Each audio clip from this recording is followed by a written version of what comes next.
Re-Zero, Volume 6, Chapter 1, Part 2, Immature Negotiations. That you are my final visitor for today is an amusing turn of events. Heedless of the fact that her schedule had gone awry, Krush responded with a good-humored smile.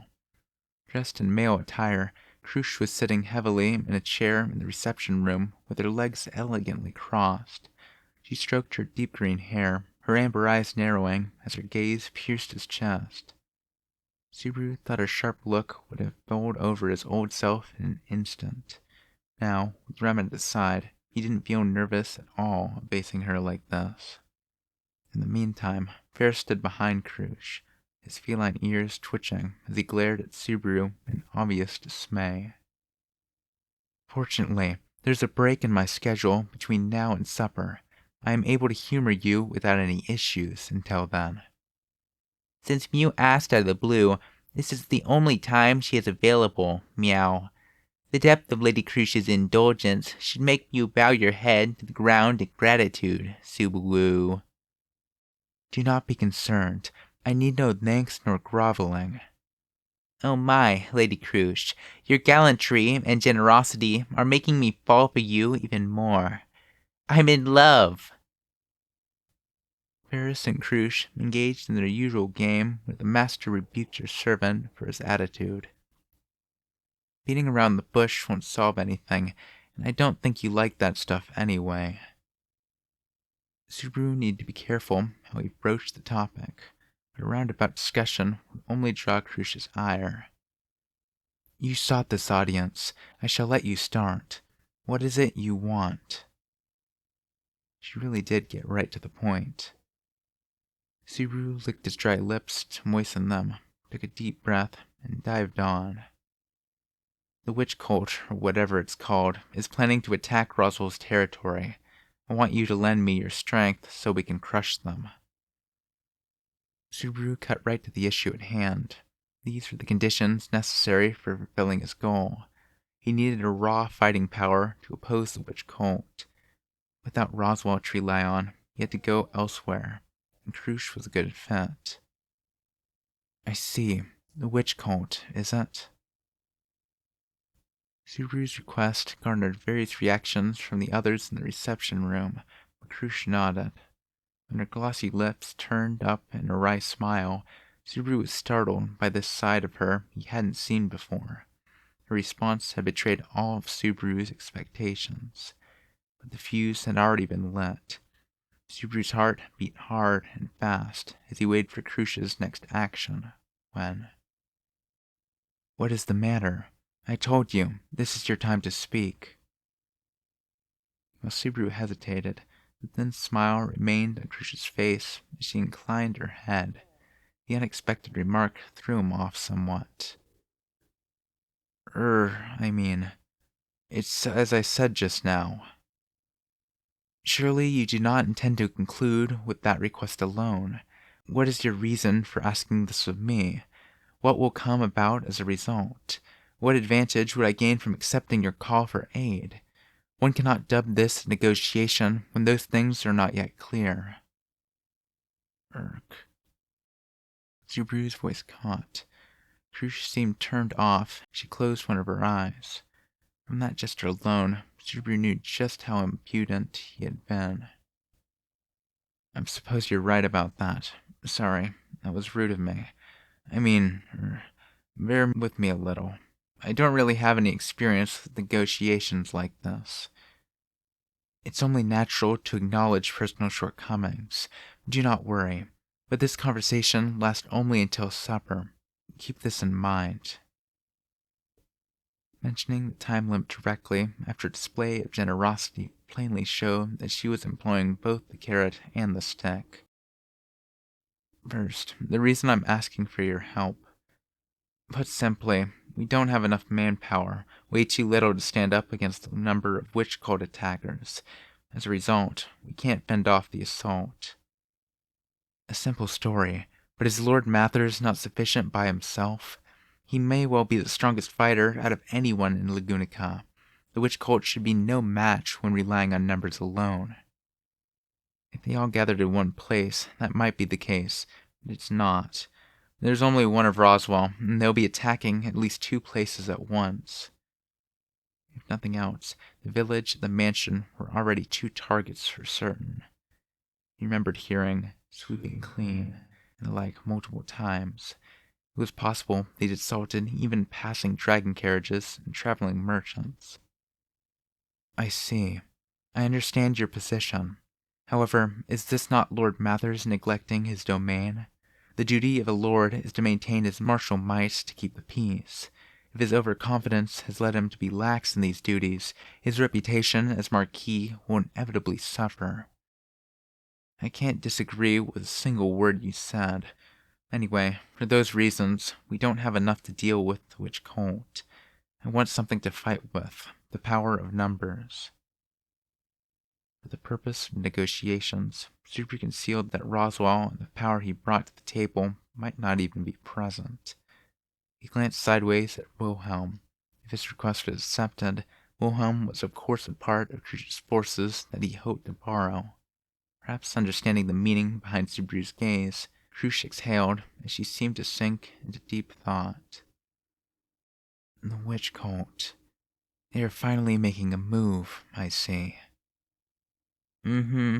Well, we figured as much when Lady Amelia, a half-elf, rose onto the stage. As Cruz murmured, and Ferris agreed, master and servant nodding to each other, Zuru furrowed his brows.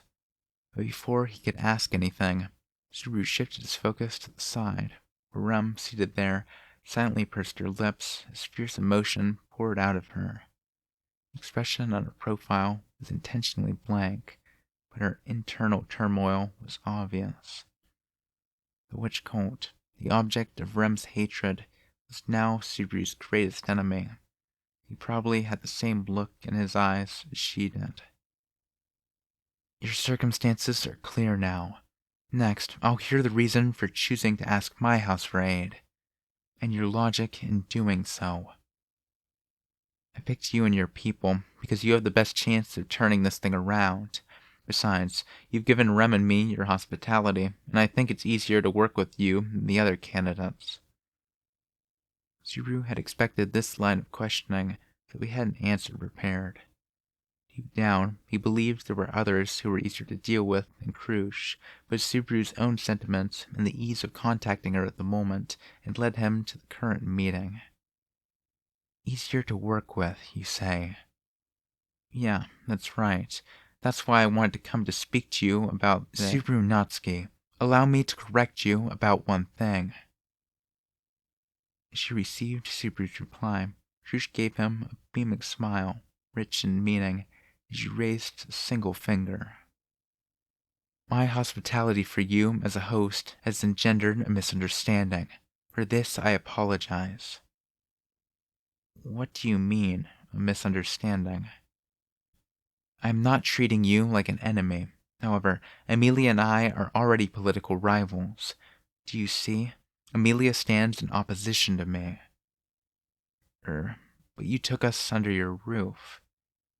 Because a contract has been formed. Your treatment is part of that agreement. Regardless of how I treat you in this mansion, it does not change our position as rivals beyond these doors. Even the first time around, Krush declared that Subaru would be her enemy the moment the contract was over. It was both a sincere statement of fact and a declaration that it was useless to seek anything from her. In other words, there's no chance of joining forces with you. This is a different matter altogether. As I said before, Subaru Natsuki, if there are to be negotiations, there must be acceptable benefits for both sides. Everything until now, including your motivations, have served only to clarify your premises. I merely wish to ask from your point of view what I stand to gain from lending you military strength. After all... At that point, Crucia's words trailed off. She put down an elbow, resting her chin against her palm. It could be said that no explanation was really necessary. Now that Amelia's lineage is common knowledge, we have been expecting the witch cult to make a move. Regardless of the circumstances, We were already sure of this. Apparently, Crush had never questioned that the witch cult would try something. Perhaps it could be called common knowledge, peculiar to her world. Either way, it was working in Subaru's favor. That being the case, this negotiation hinges on mutual benefit. In your case, you'd be able to borrow my house's might to eliminate the menace of the witch cult. What of my house, then? This is what I ask of you. Simply saving people isn't. It would be ideal, in a sense, if that were reason enough for us to mobilize. The gaze Crush turned upon Subaru was like a blade, cutting apart the illusion in his reply as it aimed to inflict a mortal wound. Subaru desperately grasped for a comeback before he was shut down altogether. Ah, right. For example, lending a hand in this time of crisis would mean that our camp would owe you a pretty big favor. Am I to take that to mean you understand that if I accept your proposal, it would entail Amelia's forfeiture in the royal selection? Eh? The sharp thrust of her comment left Subaru's mouth hanging open. It is natural, yes. Throwing yourself at the mercy of another lord when your own territory is in danger is an issue of fitness for the throne. If someone cannot protect their subjects through the rule of law and strength of arms, how can they be expected to shoulder the burden of an entire kingdom? Subaru Natsuki, I shall correct you about one more thing. Crush pointed the tip of her finger toward Subaru, cowed into silence, as if ready to drive it through him. By conducting these negotiations, you bear Amelia's fate on your shoulders. Naturally, everything you say affects her, and it carries the same weight as Amelia's words. This is not a decision you should make lightly, nor are the words you say easily taken back. Moreover, I ask again, should you owe me in this matter, it would mean the defeat of the Amelia camp. Are you truly fine with this? It was only at this moment that Subaru began to genuinely understand his position. They were not participating in a light-hearted after-school debate club where Subaru had no real responsibility to bear. Theirs was a great stage where a single statement could alter the fates of many people or even decide the direction the entire kingdom would take. But even so, too late, he realized what a heavy burden he carried on his shoulders. But Subaru ground his teeth. Just as Crush said, borrowing her strength under the present terms meant that Amelia would lose her place in the royal selection, a failure from which there was no turning back. But if he didn't lean on Crush's strength, all that awaited was the rampage of the witch cult's fanatics and tragedy. Subaru's brain painfully creaked from the ceaseless back and forth of the scales in his head. Still, I want you to help us. Even if it means losing the royal selection. It's better to be alive than not. If you die, that's the end of everything. Subaru's shoulders fell as he replied, unable to conceal his dejection, despair, and his own powerlessness. If you die, then it's over. The terrible spectacle of the ruined village of Rem was sitting right beside him, meeting a cruel death. Subaru didn't have the courage to witness it again. He lowered his head and swallowed the humiliation. It was necessary so he could at least save their lives. Understood. In that case, the House of Garsten shall not lend you any assistance whatsoever. For an instant, Subaru froze, unable to process what had just been said to him. Huh? It was less a word and more a sound of doubt that was also a simple indication of incomprehension. Crush brushed it off, crossing her slender legs. I repeat, your request for my house to send aid to the Mother's Domain, to lend military forces to Amelia, is hereby rejected. Subaru gritted his teeth as Krush spelled it out in terms he could understand. Feeling belittled by her composed statement, Subaru flew into a rage. Why are you? First, the advantage to my side that you so bitterly conceded, Amelia's defeat in the royal selection, has no weight as bargaining chip of use in these negotiations. Do you understand why? What the hell? Kissing one of your rivals goodbye should be pretty worth it for you. Do you realize what you have said? As far as Amelia's defeat is concerned, it will come about without any intervention on my part whatsoever. What are you saying? Subaru would have said, but then he realized it for himself.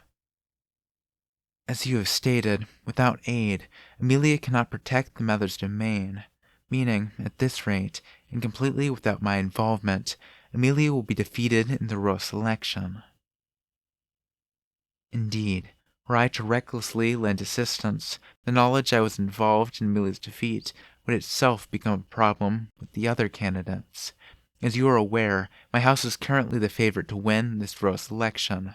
If it became known that I booted another candidate from the contest, I could not fail to attract the enmity of all the others. In other words, as long as she quietly watched, Shush would gain the benefit Subaru had indicated, no harm to herself. There was no reason for her to court danger unnecessarily. It would be akin to snatching chestnuts out of a fire. But that meant, you're going to let people in Roswell's, in the village, be slaughtered by the witch cult's attack? Subaru had shouted, but Crucia's icy gaze gave him pause.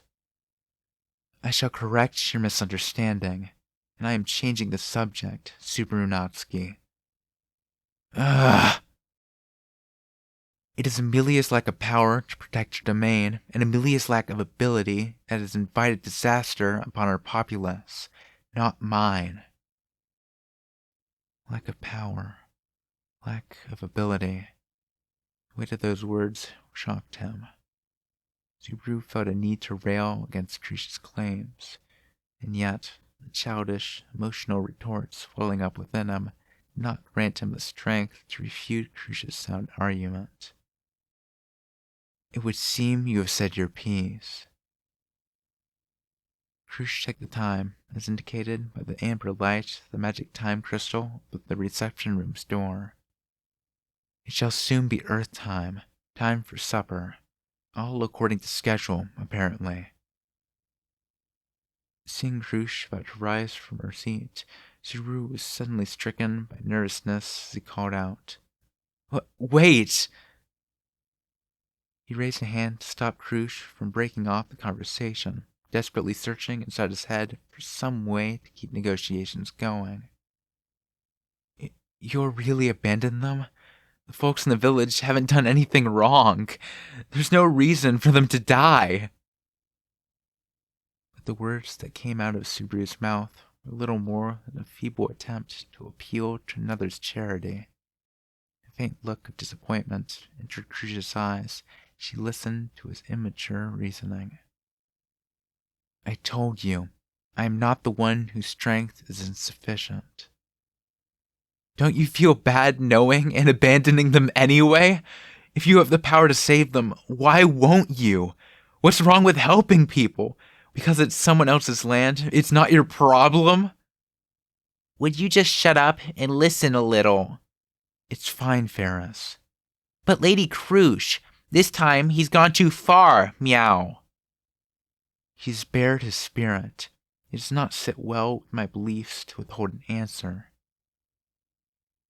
Though Ferris howled in dismay, he quietly bowed to Krush's command. Watching him from the corner of her eye, Krush sat straighter in her chair. After taking a deep breath, she mulled over Subaru's statement. You ask what is wrong of me to overlook this, to allow them to die? That's right. You're aiming to be a king, right? Carry the whole country on your back? What kind of king overlooks a whole village? I shall correct one misconception of yours. Krush raised a finger. Her gaze shot right through Subaru's, seemingly reproaching him for his frivolousness. When I rejected your proposal, I stated one reason. I shall elucidate the other chief reason for my doubts. Krush had another reason for not being open to Subaru's proposal. The reason she was abandoning Amelia. And that is because I do not trust your story enough to order my house into action. Her statement threw the premise of the entire meeting back at Subaru, stunning him. Wha- uh? The witch cult? Yes, it's possible that they would make a move at this juncture. It'd be consistent with their creed and their activities to date. I can make a deduction based on those factors. However, the problem lies elsewhere. Elsewhere? It is a simple matter. How is it that you can determine the exact place, date, and time where they will strike next? Pointing a finger towards Subaru, Krush's eyes and voice were like daggers. The cult is absolutely inscrutable, to the point that its true nature is completely unknown. It's telling that their organization has survived for hundreds of years while evading destruction, causing immense damage in the meantime. So how exactly have you learned of their next vile act? But you never said a word of that before. I did not feel the need to be that explicit. Since you could not accept it, I pointed out the heart of the matter for you. If you still cannot, there is but one possibility. In place of Subaru, cowed in silence, Krush slowly sputtered out for him. Naturally, wouldn't you know about the witch cult if you were a part of it? Don't mess with... This time, fierce, irreprehensible emotion rushed to his throat to turn into a scream. But it stopped just on the verge of that, though not because of Subaru's self-control. That reason was the increasingly ghastly aura rising from Rem as she silently watched the exchange between Krush and Subaru. Lady Krush, surely you jest. Krush showed her head at the modesty of Rem's tone, no different from before. There's no way that Subaru could be part of the witch cult. Is that so? Judging by Subaru Natsuki's statement, if he cannot voice the reason he has such knowledge, I can reach no other conclusion. Have you not sensed for yourself why I say this? I have not. No doubt, Krush detected a slight hesitation in her statement. Rem, who could sense the witch's scent coming from Subaru, had been tripped up by Krush's casual, leading question. At any rate, for both these reasons, my house cannot lend Amelia aid due to insufficient trust. Moreover, you have not been granted the right to act as a negotiator in the first place, have you? Ugh. Earlier, I threatened you by stating that Amelia's advance or retreat rested upon your shoulders, but in truth, the problem precedes even that.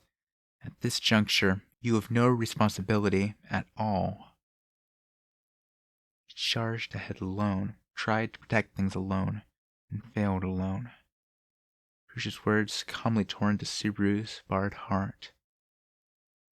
As you are now, meekly remaining here under my protection, you possess no power that can move me.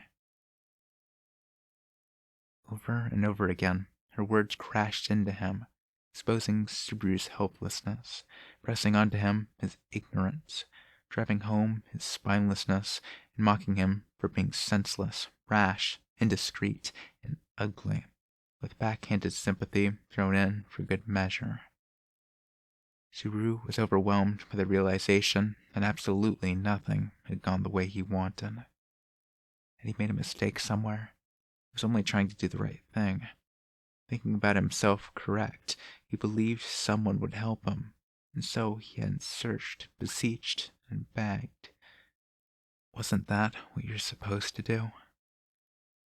The witch cult is coming! They're going to slaughter everyone in the village! Subaru pleaded with so much anger and sadness that he felt like his throat was about to burst. He'd seen it. He'd felt each and every one of their deaths. All the precious people he cared about had turned white crystal as everything in the world froze over. If nothing was done, the heartless reality of the situation meant that it was certain that tragedy would happen again. Why can't anyone understand that? Why won't people get out of my way and let me prevent such a fate? Kill them. Just kill them already! Don't you get it? You can't let people like that live! Kill them! Help me, damn it!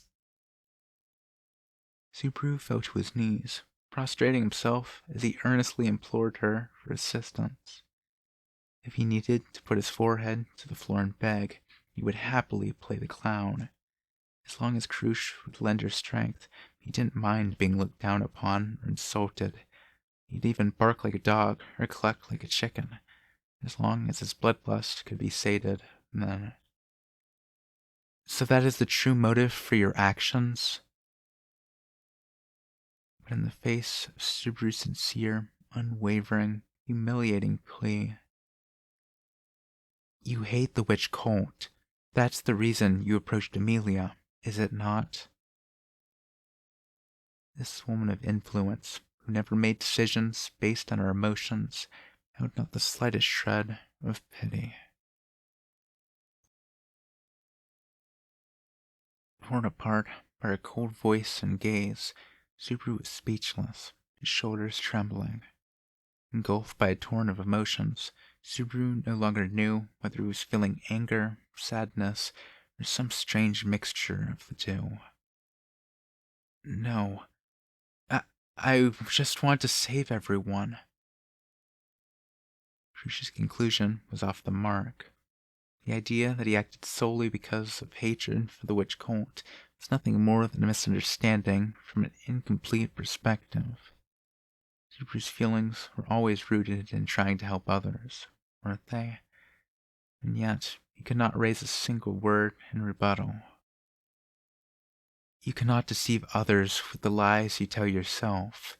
Right now, the glint in your eyes can only be called bloodlust or madness. Have you not noticed, Subaru Natsuki? Subaru's gaze was both harsh and yet filled with something that resembled pity. They have been like that ever since the moment you returned to the mansion.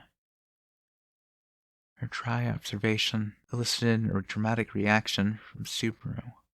Unwittingly, he covered his eyes, as to find out for himself that which he could not see, even though it only further proved that he could not refute Crucia's accusation.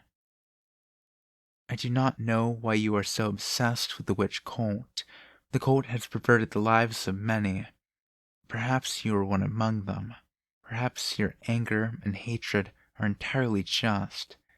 However, that is irrelevant in these negotiations. Even if I hate the witch cult, so what? They're the blight of this world. It'd be better if you just killed every last one of them. It's true, that's what I think. But it isn't a reason to break off negotiations and abandon people. Do not change the subject again, Subaru Natsuki. It's true. My suspicion that hatred is the reason for your conduct is unrelated to negotiations. More precisely, the fact that you are unfit to negotiate with me is of great import, for it brings into question the propriety of what you seek to discuss. What do you mean, unfit? Subaru, clenching his teeth to the point they seeped blood, kept lobbing questions in an attempt to cling to something. The end of this conversation meant the end of the negotiations. That was his pressing fear. If my hypothesis is correct, and the motivation for your actions is an unbridled loathing for the witch cult, then I can only wonder if you approached Amelia purely to use her as a stepping stone in the first place. I approached her. Stepping stone? It was clear that if Amelia participated in the royal selection and the circumstances of her birth were made public, the witch cult would predictably move according to its beliefs. If someone was hoping to catch the cultist under their thumb, despite the fact that it was normally impossible to find even a trace of their activities, no other plan could have greater odds of success. You're saying I'm using Amelia as a pretense to get revenge?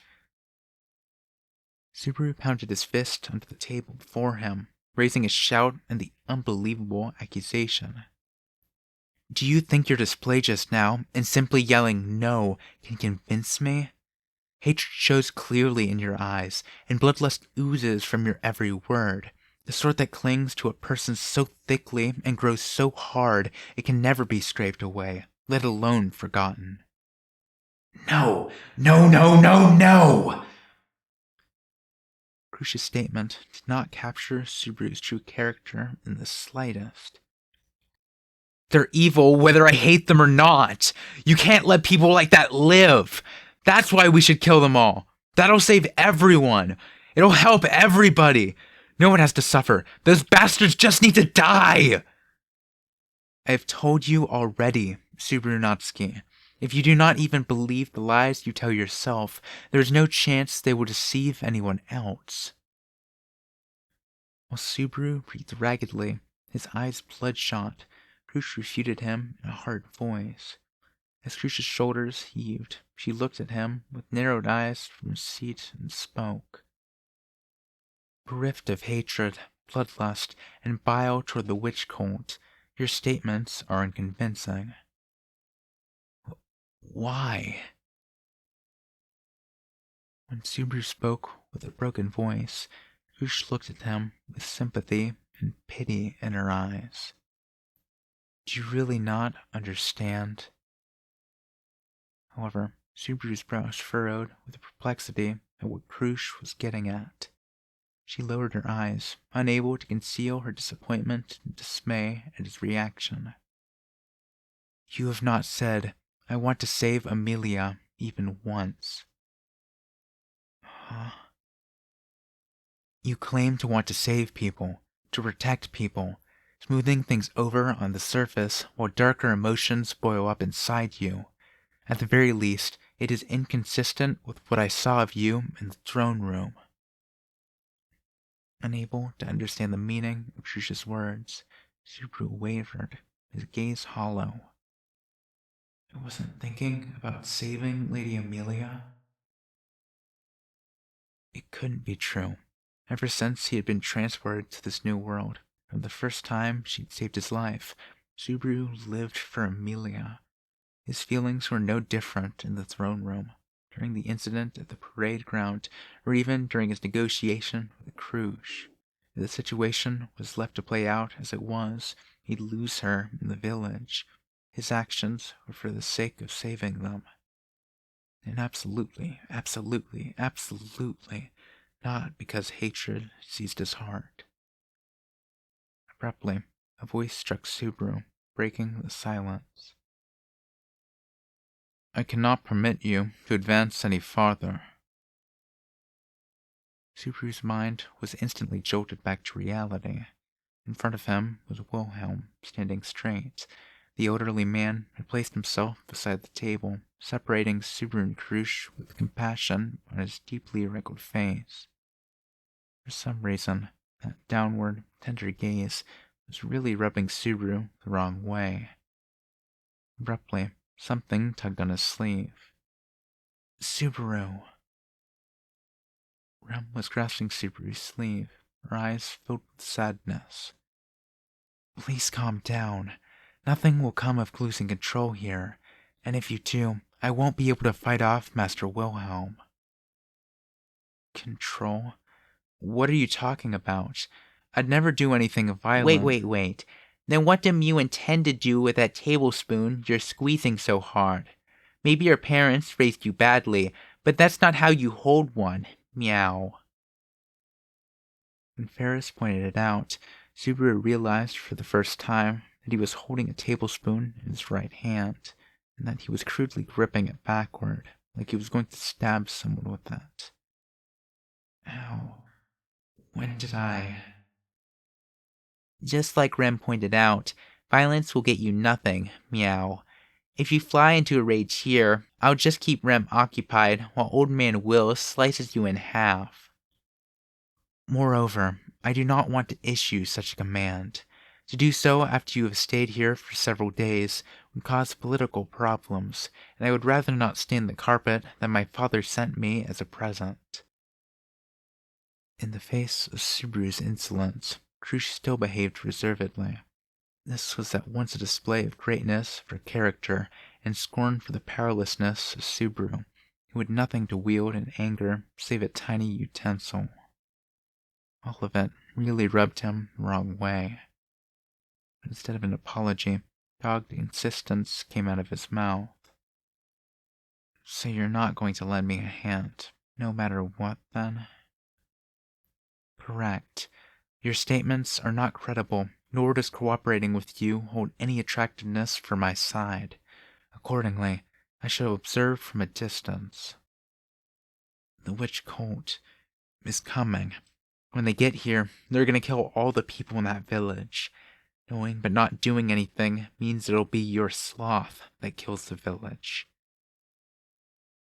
Subaru glared at Crush, invoking the title of a certain despicable madman. Quite arrogantly put. Consequently, there is one more thing for me to add. While Subaru gave her a filthy look, Crush stood up, staring straight back into his eyes. I am able to largely discern whether a person is lying. I can boast that, since far back, I have never once been cheated in negotiations. Suddenly, Crush began to speak on a different topic. She continued to peer into Subaru's eyes as they clouded with doubt. If my experience is anything to judge by, what you speak are not lies. Then you wholly believe that your assertions are the truth, and therefore they are not lies to you. Those in such a state are called madmen, Subaru Natsuki. It was then and there that Subaru clearly understood that negotiations had failed. Continuous clenching of his teeth had cut the edge of his lip, sending blood dribbling down his jaw. She narrowed her eyes as she watched the painful image. Varys, go ahead and heal him. I don't need it! Before Varys could move a muscle, Subaru rejected the offer and stood, practically leaping from his chair. Supper time is here. Will you not be joining us? You wouldn't want to eat at the same table as a madman, would you? No matter how eccentric your taste or style might be, that'd be a bit too far, even for you. Subaru replied to sarcasm with sarcasm as he reached for the reception room door. Following suit, Rem stood at attention and politely bowed to Crush. It has been a short time, but thank you for your hospitality. On behalf of my master, I offer my thanks. So this is your... No, Marquis Mather's reply? Yes, he instructed me to respect Subaru's wishes in all things. Subaru couldn't see Crush's expression during the incomprehensible exchange, but Crush's voice seemed to bear no small amount of regret as Rem stated her farewells. Whatever she felt, it was clearly not the coldness she'd shown to Subaru, and it was infuriating him. Rem, let's go. Picking up the pace, Subaru called out to Rem and opened the door. Have you anywhere else to turn to? Make sure you become a good king, okay? The despot type that tosses aside the weak. Spitting out his reply, without turning around, Subaru slammed the door shut. And thus, in pathetic fashion, the curtain lowered on the negotiations. It was well into the evening when Subaru bolted into the nobles' district after negotiations had broken down. The sun had already dipped low in the west. The aura of night was slowly creeping over the world, with the light of the crystal lamps lighting the road shining down upon him. Subaru leaned back against an iron fence, spitting out curses. Shit. One thing after another. The exchange with Krush rose in the back of his mind, and with it, the humiliation he had suffered. Those know-nothings. Why don't they understand I'm doing the right thing? The swirling vortex inside his chest was emotion close to hatred for the woman who had impeded his path. Things had turned out this way because she hadn't seen for herself that tragedy or the laughter of that cruel, conniving madman. It was because she had not heard it. She hadn't experienced it for herself, so she didn't understand. They were beasts and could not be suffered to live. Fine already. My messing up people with no feelings. My messing up people with no feelings. Gotta forget all that. Right now, I need to focus more on what's in front of me. Rather than stand still and mope, the right choice was to move forward, one small step at a time. After all, to Subaru, so few cards to play, time was a precious thing. Sorry to keep you waiting, Subaru. While Subaru tapped a foot in annoyance, Rem passed to the gate, returning to her spot beside him. She was carrying the luggage they had brought with them to the Krush residence, neatly packed up and ready to go. After Subaru's caustic outburst and furious exit, he had been waiting while Rem went to gather their things. Sorry, give me the luggage. I'll haul it. It's fine. The bags are not heavy, and you are still recovering, Subaru. Rem politely declined Subaru's offer and hefted the luggage in her arms. Normally, Subaru would have insisted, but with his mental resources otherwise occupied, he did not dwell on the matter. Come to think of it, you weren't opposed to leaving, were you, Rem? Correct. It was your choice, Subaru. Well, after all that, I can't exactly come crawling back for more healing. Whenever Amelia bargained for it, I feel bad for her. Amelia had tendered something to pave the way for Subaru's medical treatments. Subaru had distinct feelings of guilt on multiple levels for wasting her kindness again. But Subaru was sure it'd be alright. Once he rescued her from this crisis, they'd be able to make up, so she'd probably forgive this, too. To that end, among other things, Pedalgeese had to die. Subaru, about the negotiations with Lady Krush. She made a big deal about trustworthiness, benefits, and other pointless crap. No shred of human decency in her. How can anyone put up with that high and mighty attitude? Subaru interrupted Rem with his curses, cutting off her attempt to raise the subject. Perhaps she sensed a desire not to revisit the matter, because she brought up something else. What will we do now, Subaru? If what you say is true, there is not a single moment to lose. If there is not a single moment to lose, will we be returning to Master Roswell's mansion? Subaru interjected about a part of her line that bugged him, but Rem didn't bite. Subaru shook his head in response to her latter question. Nah, right now, if it's just us heading back, there's not a whole lot we can do. We've got to go with a big enough crew to put up a decent fight, and if we can't do that, we need to find another way somehow. If only Subaru and Rem showed up to help, it would result in a repeat of what had come before. Yes, if they departed sooner than previous times, there was a chance they'd make it back to the mansion safely without encountering the witch cult. But it would probably be very difficult repelling the cult with nothing but the resources the mansion had on hand.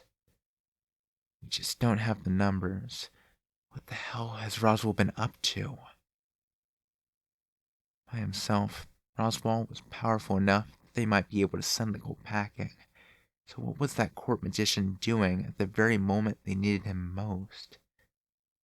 Subaru, actually, in regards to Master Roswell, there's a very high chance he will be absent from the mansion for several days. You knew? So Roswell not being at the mansion was pre-planned? Master Roswell went to visit Garfield's, or the place of an important individual within the Dominion, and he planned to stay there for several days. Shit, his timing sucks. So that's why they can't repel the attack. Rum's answer bolstered Subaru's concerns, and he clawed his head as he spat his frustrations like a curse. Now that Roswell, the greatest weapon, could not be relied on, an earlier estimate rang true. They were at an overwhelming disadvantage. Subaru and Rem turning back early wouldn't make any difference. Looks like I was right. I've got to bring the cavalry with me somehow. Subaru, revisiting his first conclusion with renewed confidence, nodded to Rem, who watched him all the while. The objective was set, but time was short. If he wanted to at least do better than the previous 2 loops, he had to leave the royal capital the following day. Considering that night was falling, this left him with about half a day to work with. Anyway, we've got no choice but to look for help from someone else. Rem, how well do you know the layout of the capital? Fairly well, since I have come here several times before and spent quite a bit of time looking around with you over the past few days. But who? First, let's find an inn. The rest comes after that. At the latest, we need to leave the capital tomorrow, or we won't make it in time. Anyway, I'll think about everything after that. Subaru bluntly told Rem they had to prepare to the greatest extent possible. Seeing out of the corner of his eye that Rem had quietly accepted his plan, Subaru looked up at the sky without another word. From the other side, darkness was creeping across the sky above the capital. It felt like it was an ill omen. The shadow moved eerily and sluggishly, as if implying storm clouds were gathering along Subaru's path.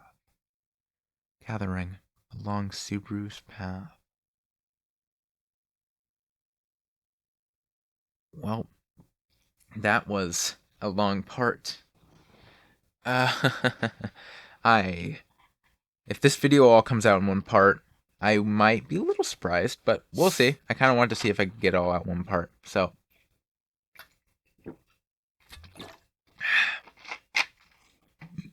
this chapter 1's pretty good. Probably shouldn't be reading this part as late as I am. I'm going to have to correct some errors that I wouldn't have to correct if I just waited till the morning. But I keep stinking delaying this to the night for some reason. I don't know. Well, I know.